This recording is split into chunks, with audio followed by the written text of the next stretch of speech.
Good afternoon, everybody. Welcome to a Wednesday edition of MLB Full Count, presented to you by SportsMemo.com.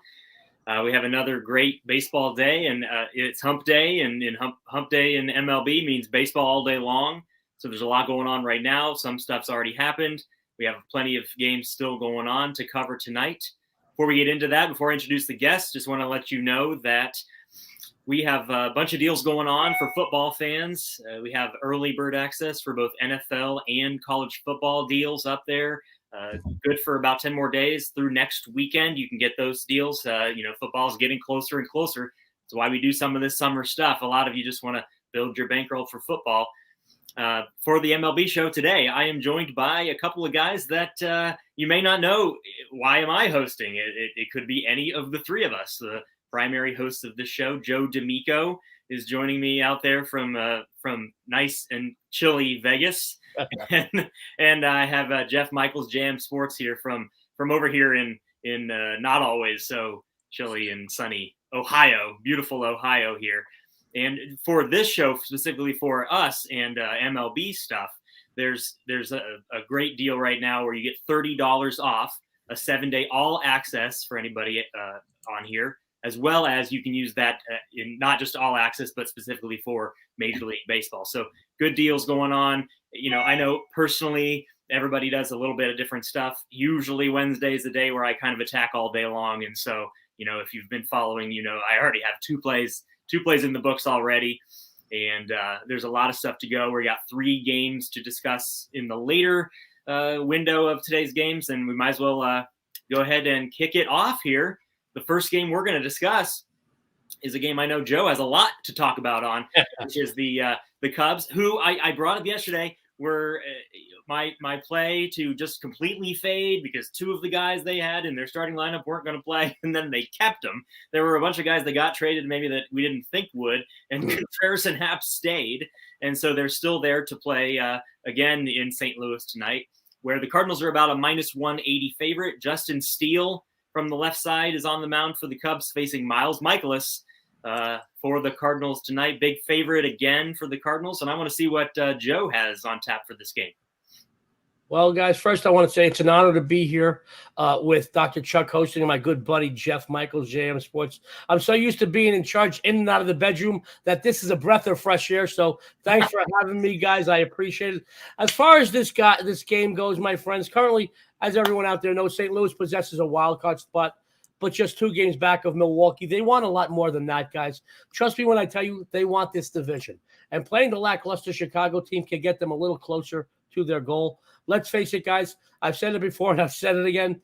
I'll say it again. If I was a Cubs season ticket holder, not only would I ask for my money back, I'd probably sue for pain and suffering. I would sue for damages. This is embarrassing. This team is an embarrassment. I'm sorry for the whole city of Chicago. It's true. Things are only going to go from bad to worse for this team. Justin Steele, Miles Mikolas, scheduled starters, as the doctor just mentioned. Steele 4-7 with a 3.86 on the campaign and 2 career starts against St. Louis. 0-1 with a 5.25 mark. Mikolas is a very respectable 8-8 with a 2.86 ERA on the season. And in 13 appearances, which does include 11 starts against the Cubs, guys, he is 4-2 with a 2.03 ERA. Very simply, St. Louis needs wins. They also have a better lineup. I should say a significantly better lineup and a much stronger pitching staff. They took game 1 of this series yesterday 6-0. And I see no reason why game 2 would be any different of an outcome. They're 6-2 the last 8 at home, 39-19 the last 58 versus the NL Central, and 23-10 the last 33 versus lefties. Take the Cardinals on the run line here. I like this game. I like it a lot. It almost made it as a premium play over at SportsMemo, but I wanted to save it for you guys as a free play. I love it here. And raise your hand in the comments section and or on this panel if you're surprised that Joe does not like the Cubs today. One of his favorite sports teams across all the sports, the Chicago Cubs for Joe D'Amico there. I expect nothing less. I love it. I'm fascinated by the fact what the Cubs do today on the field, having known that they didn't get rid of anybody but David Robertson. I want to get Jeff's opinion on what he thinks. Is this something where maybe if you're a Cubs season ticket holder, the Cubs do something ridiculous and in the NFL, they'd be like, oh, they're ruining the tank fest? or is this something where it just keeps going downward and they don't nothing with keeping the two main players means anything to anybody there? I don't know. It's hard to say. You think that maybe they would start thinking that tank route, but you keep two of the guys that everybody was talking about going. So you look like you're keeping some talent for one reason or another. But I don't know. That even those guys, I can't remember, Dr. Cho, we were talking the other day, whether it was on a show or off the show, but I believe we said Contreras came out from the game and he had the emotions already that he looked like he knew he was going. So it even sounds like it was a surprise to some of the guys on the field, which, hey, they have to be happy they're still there. Whether it changes anything on the season, who knows? But yeah, I mean, like Joe said, the Cubs have struggled all year. They're 7-12 in Justin Steele starts, and he's struggled against the Cardinals. Like he said, the Cubs are 21-29 on the road this year, and St. Louis has dominated them, and they're winning they're winning 60% of their games at home this year, and winning over 50% of the games of Michaelis starts, winning 12 out of his 21 outings. So Chicago hasn't put up a run in back-to-back games, and somehow they're still 3-4 in the last 7, but they're only hitting .218. And in the last 3, their on-base percentage is under 260, while their batting average is under 200 in the last 5. So playing off a game like that, the Cubs are 24-42 batting that bad in that stretch. So I don't see a way that the Cubs pull this one out, even keeping those good guys. And I might even be looking at an under maybe 2 in this game. Yeah, I like what you said there at the end there, because I would be under. I'm a pretty big Miles Michaelis guy. Clients know that I like to back him a lot. I'm so baffled by this. David Ross couldn't even believe that he had Wilson Contreras to slot into the lineup last night.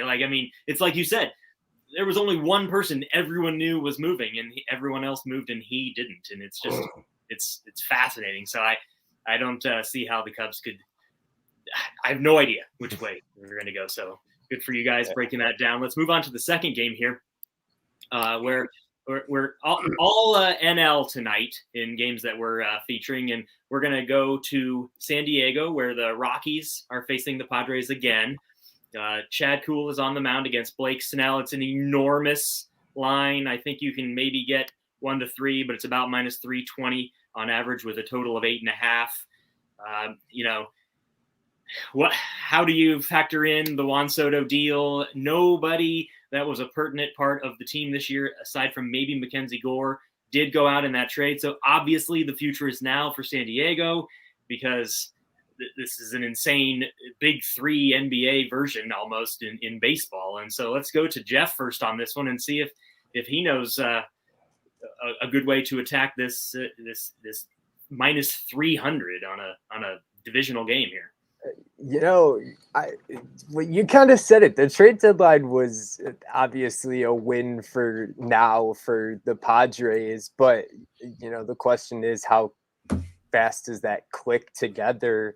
You got Colorado at plus a run and a half at plus 135. They've hit lefties better than nearly anyone in the league. I think they're hitting 280 as a team on the year against lefties. So that's something I might be looking at, or I do, like the total in this game too. Colorado's gone under in 8 of the last 10. They're 5-16 over under after a loss by 2 or less runs this year. So they're not bouncing back with big run numbers after these close games. And they're 3-13 over under this year after scoring and allowing 3 or less runs in the same game. So when nobody's able to put up runs, they can't bounce back and have that high scoring affair. And Snell's gone under in 8 out of his last 12 starts. So regardless of how well Colorado's hit the lefties, it's been questionable if they can put up the runs. They can get the hits. Can they string the hits together? So I'm leaning a little more towards that total than I am towards the run line, but plus 135 for this Colorado team on the run line, I'm keeping an eye on it for sure.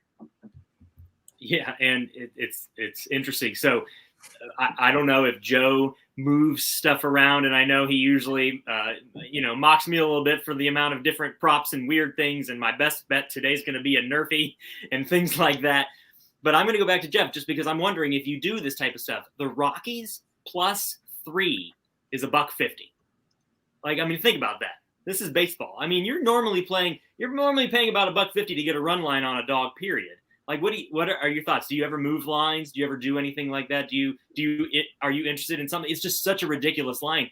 I mean, you may push there, but geez. Yeah, I honestly, it's not something I normally look at beyond like the run and a half. But I mean, hearing that one catches my attention, but I can't say it's something I would normally look at. But yeah, you got first game in. I know you made some big trades, but first game in, and you're looking at lines like that. And it's Blake Snell, so I want to get over to Joe and see. When did Blake Snell finally get his first win? I think it was last time. Yeah, so let's hear what Joe thinks about this monstrosity of a line that's Dodger Yankee-esque. Well, gentlemen, I will say that many years ago here in Vegas, I had a good friend of mine. He was an older gentleman who was known as the biggest bookmaker in the country. And back then, you rarely saw a line of $2. Yeah. All right, that was like the Rocket, Pedro when he came in, Randy Johnson. And right away, when a game went from 185 to 190 and go to $2, he would automatically go run line. We didn't have those. Even the casinos, guys, a lot of casinos would go right to run line. That's what happened. They didn't offer you those prices. And now we're seeing $3. And I've got to tell you, my friends, I will tell you this. And by the way, I'm a meat and potatoes guy. I'm a less is more guy. And I don't put you down, Dr. Chuck. I don't No. For making fun of you, putting down all those props. But I'm a less is more guy. I'd rather have one wife like Heidi Klum than 100 like Rosie O'Donnell. For me, if I go 1-0 or 0-1, I'm good for the day. If I go 0-1, I'm 24 hours away from being back in the plus column. For me, for anybody that puts out a lot of plays and you're making money for yourself and those people that follow you, more power to you. Having said that, sports fans, I know San Diego took both ends of the doubleheader yesterday against Colorado, and I'm also well aware of the fact that they made one of the biggest trades so far this season just yesterday as well. However, overall, the Rockies have played the Padres a little tough. As far as starting pitchers, I'm not a big fan of either Chad Kuhl or Blake Snell. Neither is a world beater, and somehow, and this is funny, I actually read a caption. Somehow they said, and the best pitcher on the staff, Chad Kuhl, which made me laugh twice, and I had to reread it. He has developed into the best pitcher on the Rockies staff. Go figure. That says a lot.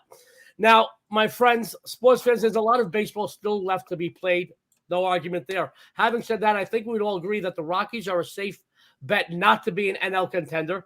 A lot of people in the betting world have already, just since last night here in Vegas, have bet down the Padres, not just to take the West, but also to take the NL pennant.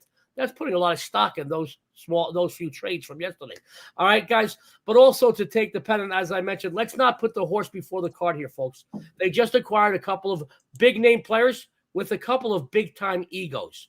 They're also minus a half dozen guys that were wearing San Diego uniforms yesterday at breakfast.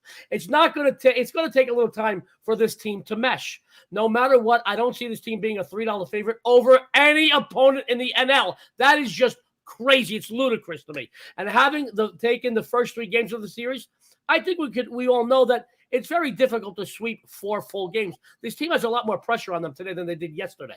And I'm going to tell you that for those reasons, I'm going to side taking a run and a half plus $1.45 with Colorado, and I'm going to sprinkle a little something plus nearly $3 on the Rockies just because of the value. Guys, I'm going to tell you now, I couldn't lay that. I don't care if Sandy Koufax was on the mound today with the 27 Yankees batting order behind him. I'm going to take the Rockies plus the run and a half plus 145, and I'm going to sprinkle a little something on them plus nearly $3, guys. Well, I love that because, I am the first. Jesse knows we all kind of agree sometimes. I'm the first to say that when you throw out, when you completely eliminate anything as a big favorite from your repertoire, you are losing money. You're throwing the possibility of making money out the window. But this is silly talk because Juan Soto moved this minus 200 from Monday to minus 300 because he was moved there, and he is one person that they could intentionally walk. Yeah, it's fascinating as Joe said. I mean, should they ever be $3 favorites if we haven't seen them play yet? So let's move along after that crazy line to our third game. And yes, I'm back hosting, and the Giants on the slate again, just to add to my misery because the Giants continue to play the Dodgers at home. Not in Candlestick. I wish it was. Dodgers are minus 170 favorites with Julio Urias on the mound. Alex Cobb, my favorite Giant starter, is on the bump for the Giants, and the total's about 7.5. But let's go over to Joe first again and tell him why my Giants bet just gets worse and worse by the day. Well, you're putting the horse before the cart there, Doc. But you know me too well. Sports fans, when our producer Chris sent over the game today, he said, "Guys, the pickings are a little slim. A lot of high prices today, and that's what you're going to see in the second half of the season." As Dr. Chuck mentioned a little bit earlier, hey, about the Cubs, are they going to start tanking? I'm not saying that certain teams are going to be tanking, but hey, guys, some teams are more in line to catch a playoff spot or a wild card spot, I should say, and some aren't. So having said that, just like me, guys, I'm going to keep this analysis very short and very sweet. God knows I'm short and I'm sweet. Just since All-Star break, LA has taken all 6 meetings with San Francisco, and let's face it, none of the games have been nail-biters. They've been winning with authority. Urias and Cobb slated here, as the doctor mentioned. Urias 10-6 with a 2.71 on the campaign. He's done well in his career against San Francisco, including some good performances in last year's postseason. Moreover, the 25-year-old is unbeaten in his last 8 starts. 7-0 with a 2.58. That's off the charts. On the other hand, Cobb, who owns a 3-5 record with 4.06 ERA this season, he is winless in his last 10 turns, going 0-4 with a 3.36. Now, the ERA is not that bad, but they just can't win behind him. I'm going to tell you that. The Dodgers are playing way too strong at this point for most teams in the NL, and that includes the Giants. Sorry, Doc. They had insult to injury. They're 9-1 the last 10 on the road, 41-15 the last 56 following a win, 47-19 the last 66 versus right-handed starters. As I mentioned earlier, none of those 6 victories since All-Star break that the Dodgers had on the Giants were nail-biters. They've outscored them by a combined 42-20. Not in love with this game, but if I had to play it, I would take the Dodgers on the run line, folks.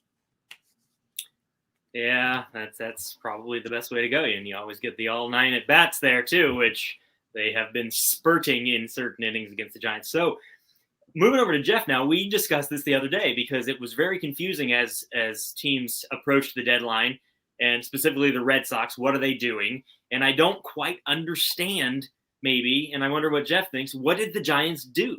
So they moved Ruff and they moved Casali, but they got good pieces back, including J.D. Davis, and they didn't move Rodon. So how am I supposed to hedge this bet? I don't. What were they doing? And Rodon has already said he's going to opt out. So what's happening here, and how do we go forward with this team? Yeah, I don't know if I have a good answer for you for this one, if I'm being completely honest. I mean, we mentioned it outside too, that about Houston, a little bit of addition by subtraction mentality. Maybe there's something going on there that we don't know about, that they were looking to get rid of one of those pieces anyway, and they took the bait on something. But I don't really know what to tell you. It's hard to, you're not really gaining ground. You're not really selling out to, intentionally give up on the season. But I don't know if I have a good answer for exactly what they did at that deadline. Interesting flip-flop, changes the mentality in the clubhouse, I guess, if that's something that was necessary. But only time will tell if it changed in a good way or a bad, I guess, right? Yeah, it is confusing. So what are you, how would you find a way to attack tonight in the wake of the players wondering the same thing probably? I like what Joe said, and especially you look at Alex Cobb, his numbers, again, like Joe said, haven't been bad. His ERA has been relatively impressive, and I was looking at his home starts specifically.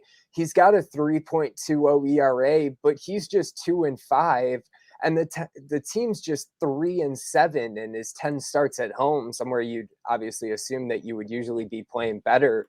And you look at what Urias has done recently, he's got a 1.35 ERA in his last 3 starts, and he's 3-0. And the team's 20-3 in the last 2 years in his second half starts. And they're 25-6 in the last 2 years when he starts coming off a win. They put up 17 runs in the last 2 games against them, and now they've won 3 in a row and 6 out of the last 7. And the Dodgers are 31-7 this year after back-to-back games without an error, so their defense has played well.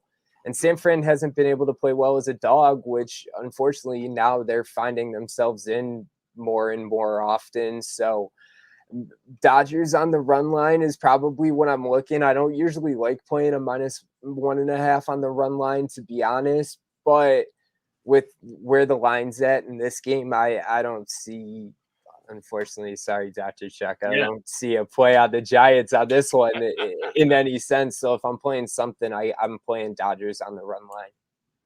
And who could without wanting to throw up holding that ticket, right? I mean, and that's the thing is, it was pretty clear after Castillo and Matas went, the best starter out there is Carlos Rodon. Are you telling me the Cardinals and the Blue Jays at least weren't trying their damnedest to get him? I mean, there's no way.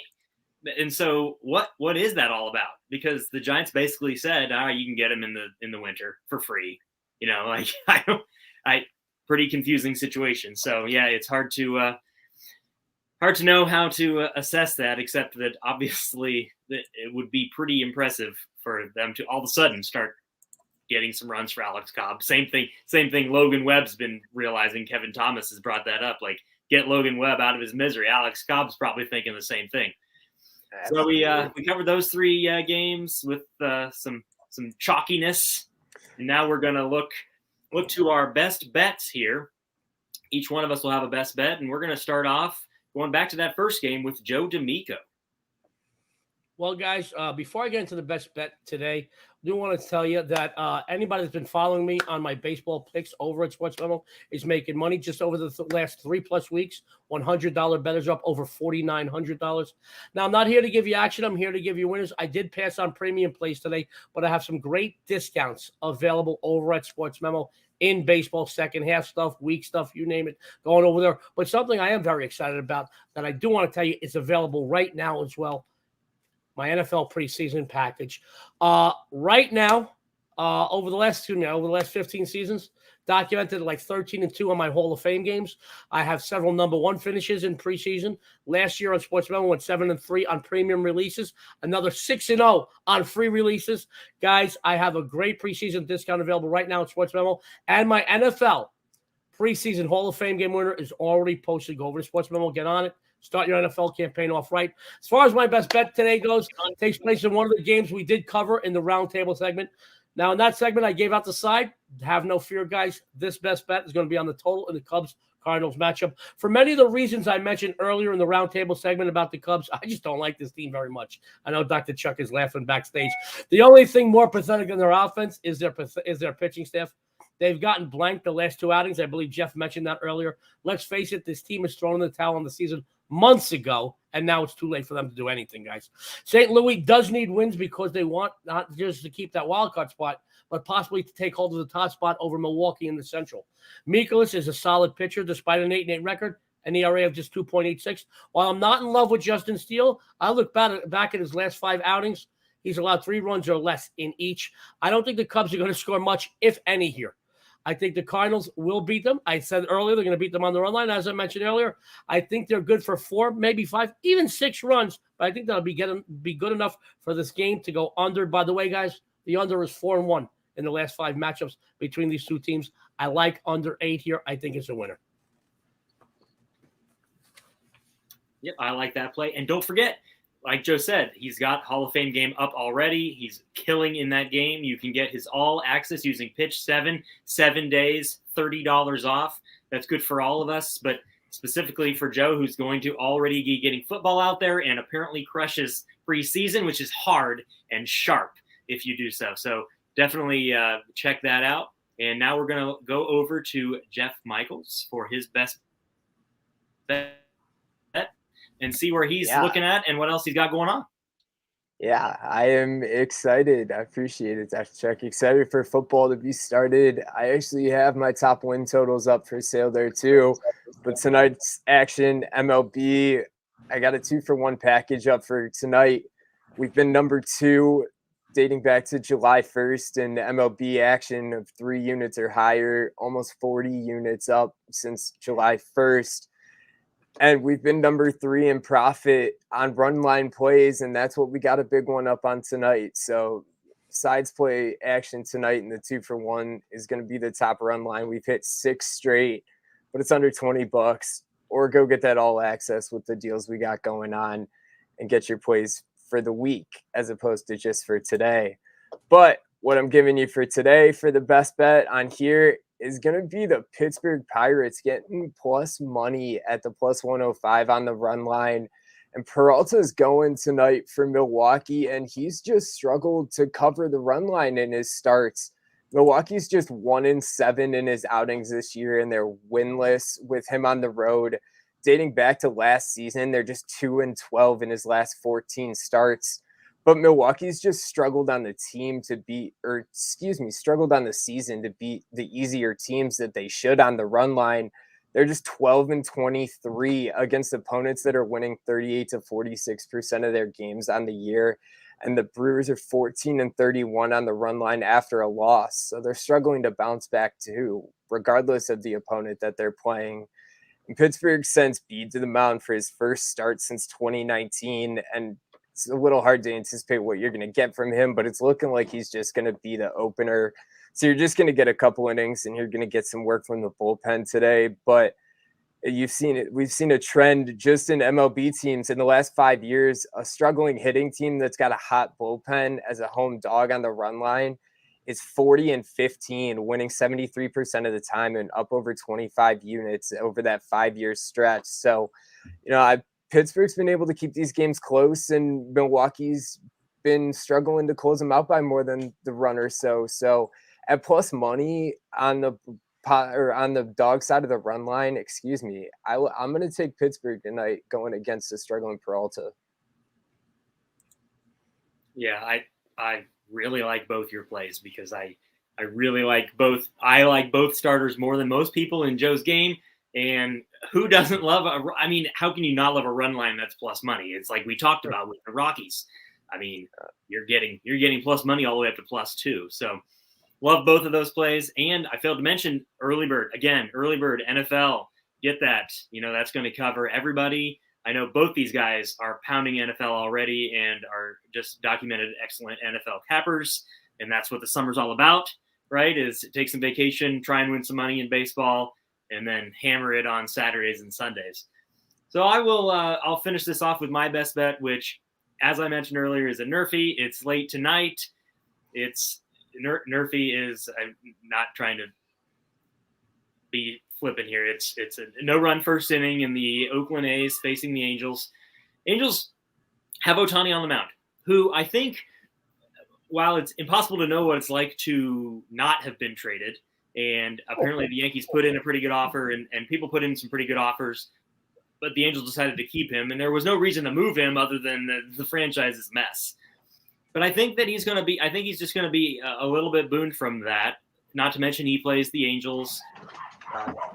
Not to mention, he's looked great on the mound. Hasn't looked as good last year from at the plate as he has looked on the mound, but he's looked great. We just need one solid inning out of him. And on the other end here, James Caprillion is 17th start tonight, 16 starts in. He's 12-4 to the Nerfy side. He just gave it up last game and had a run scored on him in the first inning. He's never gone back-to-back in his career.